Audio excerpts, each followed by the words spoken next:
सकाळू उठिकी मोर झाड़ू पोछा ये सब करवा स्टार्ट कर देथिली बिकॉज़ काम घर को क्लीन रखिबा ना एटा मो पई काम नुहे एटा मो पई थेरेपी। तो हस्बैंड उठी जाइथिले तांको गरम पानी दे देथिली तापरे नुहे ता पूर्वर मु राति रो हमर डिसाइड हे जाइथिला कि आज छुट्टी अछि आज हमको दहीबरा आउ गुगुनी खाइबार अछि। तो राति रो ही प्रिपरेशन स्टार्ट हे जाइथिला बिकॉज़ मो बहुत ही स्लो मो एते जल्दी जल्दी फास्ट फास्ट सब करि पारेनी। तो बरा को पानी रे पकेकी ताको जेमती प्रोसीजर दही रे पुणी तापरे पके देथिली दहीबरा रेडी हो जाइथिला। एठी डुगुर ओट्स भी बनी जाउथिला ता संगरे मिसिकी समस्ते हमें ब्रेकफास्ट करिवु। तो एठी मु आज बनौथिली बिना प्याज रसुण वाला गुगुनी। देखंतु एठी बनी जाइथिला दहीबराटा केते टेम्पटिंग लागुची ता ऊपर से गुगुनी भी स्प्रेड कर देलु।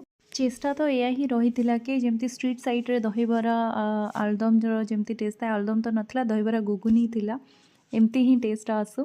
टंटना एटा थिला आम प्रेजेंटेशन कहबे केमती देखा जाउची।